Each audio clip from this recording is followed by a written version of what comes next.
Just Edmund's probably out again. He's not quite ready, and Greenlee's out for sure this week. He's doing pretty good though. He's shown some really good signs. So hopefully he'll be back next week. And then lost Logan Rudolph though. Yesterday's practice is, we were trying to manage and get through already anyway, and shoulder came out again, and it was just a tough thing yesterday for him. So he's going to go ahead and have surgery, and see if we can apply for a red shirt on him. And I hate it for him. He was off to a good start, but it's just we need to go ahead and fix that. So, solid practice this week. Got a tough challenge in these guys. This is a tough physical group, and this is a team you got to have the right mindset going in to have a chance to be successful. So that's what we've been working on all week, is trying to really create the mindset that we need to compete with these guys. Coach, I guess losing another defensive end in Logan, where does Xavier Kelly right about now? How far along is he? Yeah, well, he's not as far along as we'd like him to be, but he's a freshman. And same thing with Justin. There's two freshmen who got to step up. This is you hate to see guys get hurt, but it's somebody else is an opportunity to get in. It's like when Van went down, man, Kayvon stepped in and had an opportunity to take advantage of it, and he did. And last week wasn't an injury, but Muse is out, and Simmons is having to go play a lot of safety, and did a great job for us. So that's just the way it is, Unfortunately, injuries are a part of it and things like that, and guys have to step up. And sometimes it's natural and it takes place. Sometimes it's forced. That's they're young players, but we got to get them ready.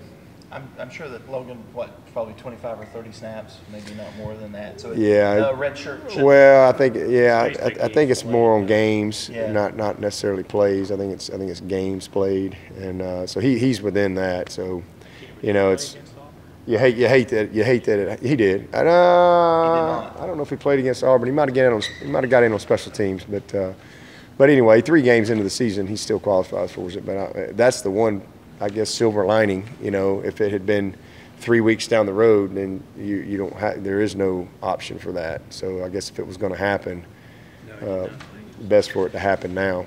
And I hate it for him, but he's going to have surgery at some point. You're just hoping that he could make it through the season, but it's not going to work out. Who do you feel like is most ready to step up and take those second team snaps now?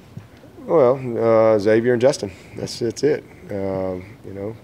Register is a pretty solid guy for us right now. He's on one side, but those 2 guys have to step up. We can always move Christian out. We've got the opportunity to do that.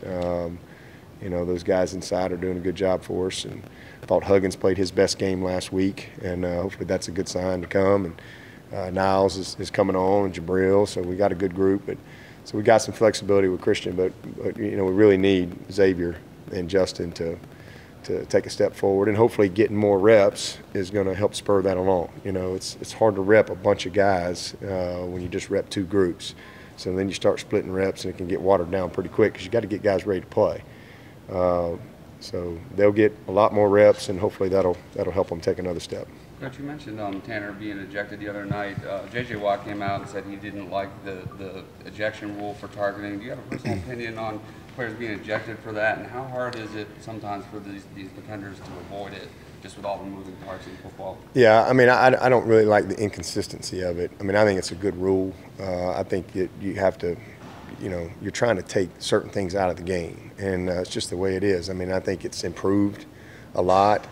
They did add another layer this year to where you can review those things, and in the past you didn't have that opportunity. So I do think that's good. But I thought there was 3 in the national championship game that weren't called.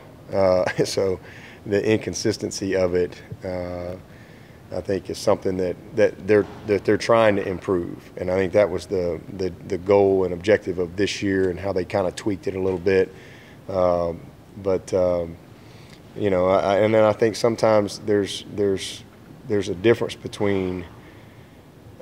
I mean, targeting is targeting, but I mean, there is a difference in intent, I think, sometimes, and it's hard to maybe measure that. But you know, sometimes a runner is low, and you know, it's a defender's in a bad spot. He's not necessarily, and it just sometimes it's incidental. You know, that's kind of that was the explanation that was given to me in the national championship game last year, and I'm like, what? You know, it was, you know. Early in the game, and you know, so I think that again, if you could somehow maybe have I don't know, kind of like in soccer. I don't know much about soccer, but you get 2 yellow cards, you're out, or something like that. But you know, but then the flip side of that is you don't want to have any room for misinterpretation and with the players, and because it's just not acceptable. And as officials and coaches, you're going to take that out of the game. You almost have to have a zero tolerance deal, and everybody has to make adjustments. And there's been a lot of rules along the way that we didn't like, but the game has changed, and people have had to make adjustments because it's been enforced. So, you know, it kind of falls in line with that, but you hate to see guys get thrown out of the game, especially when you know there wasn't any bad intent or anything like that. It was just kind of a bang, bang, freaky thing, and by the letter of the law, you know, they got to go.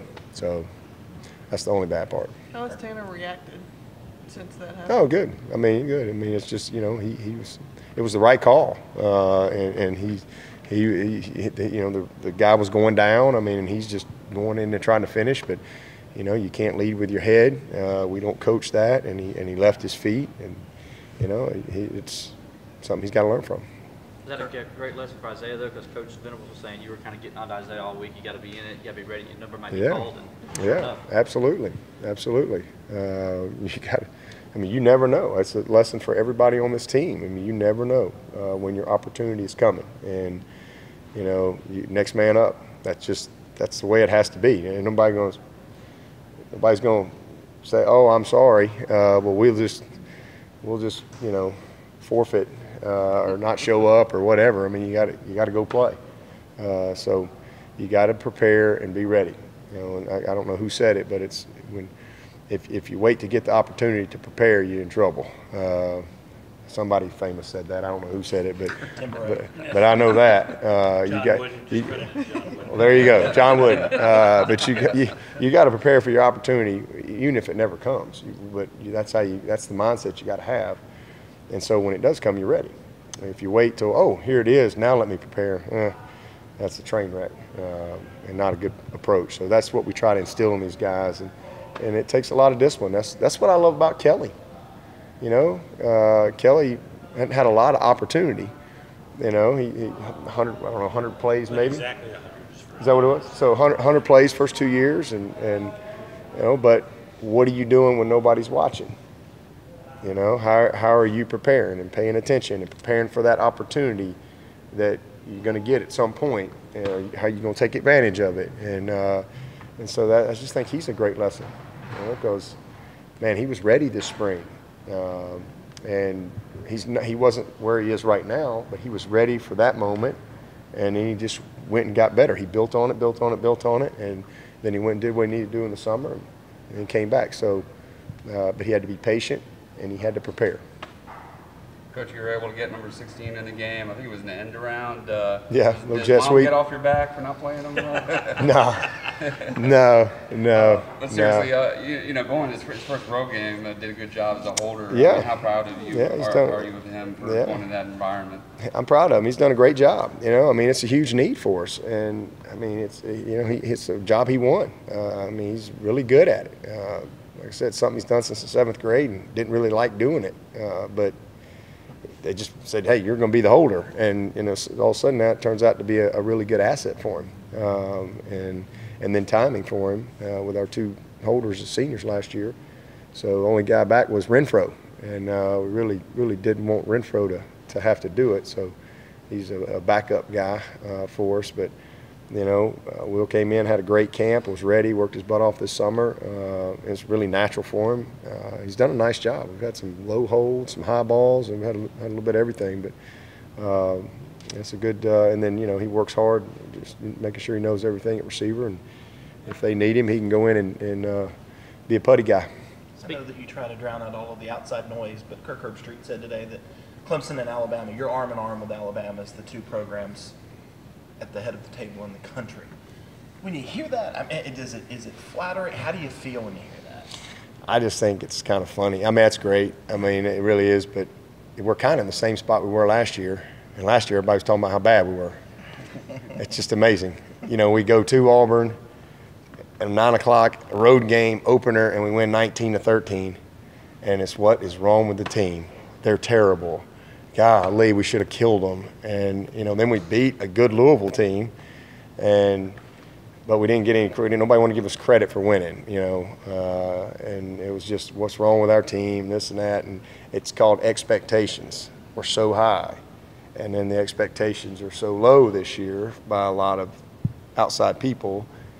And then all of a sudden we play well, still making a lot of mistakes, but the perception's so different. And it's interesting for me, because we're just 3-0 like we were last year. And I think we're a good team, but we're not a championship team yet. We got a long way to go. I mean, we got a lot of young guys that got to develop. We've got some discipline that we got areas that we got to improve in. We got to protect our quarterback better. There's a lot of things that we got to improve on. And so, we're I think we're a good team, and I think we're one of the teams that has a chance, which is where you want to be. But we're just 3-0, and but I appreciate the compliments and all that stuff. But we got to keep our nose to the grindstone and handle our business. That's what we got to do, because you don't win it in September. I've seen a lot of teams anointed in September, and everybody's looking to see where the heck they are in November. They're gone. So we just got to keep climbing, keep handling our business, keep getting better. Stay focused. Don't get distracted by the big picture. Just stay locked in on what we're doing week in and week out. And if we do that, then get a break here, break there, we might have a chance. Nobody's mentioned anything to this, but he missed his first 2 field goals this year, but then makes that 49-yarder. How big was that for Greg to make that field goal for his confidence for the rest of the season? Yeah, it was big. That was a huge kick. And it's he made the other one, but they were offside or whatever, and that was unfortunate. But it was big. I mean, it was career high, and I'm really happy for him. He's had a great camp. He's been an incredibly steady player for us, and really proud of him. The protection, is that communication? Offensive line? Well, it's not all offensive line. I mean, we had 3 sacks the other night. 2 were on the line, and 1 was on our back. Just cleaning up little things. Some of it's communication. Some of it's technique. We overset a guy, and opened up the gate for him to come underneath, and just one guy got beat. But for the most part, we did a pretty good job. But and we've played 2 good defenses, really good defenses that are going to be able to get some pressure on the quarterback throughout the course of the game. And then the Auburn game, I thought there was a couple, where Kelly didn't manage the pocket very well.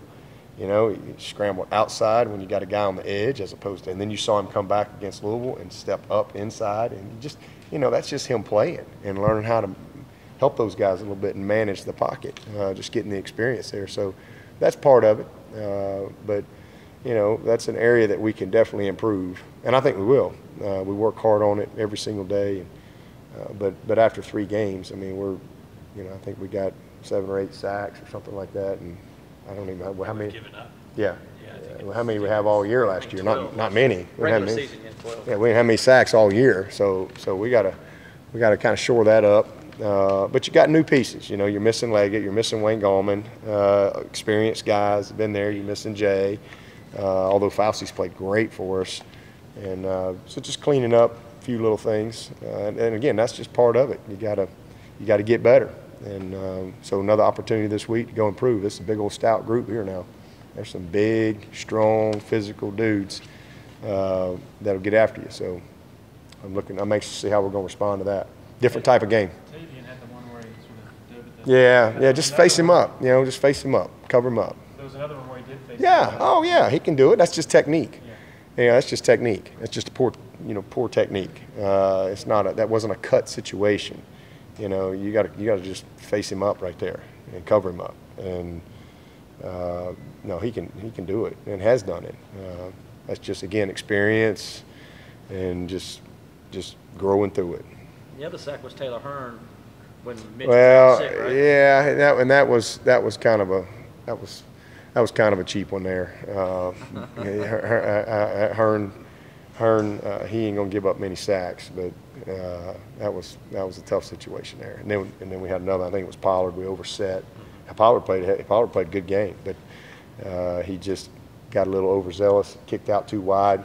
Guy came underneath him and created some pressure there. And his guy actually didn't sack him. It was actually Crowder's guy, but bless his heart, Crowder done blocked the guy for 12 seconds. And guy just ran it. Kelly's just running around. So, but it was on Sean. But they're gonna be all right. They're gonna be all right. We'll get it better. Just getting everybody coordinated.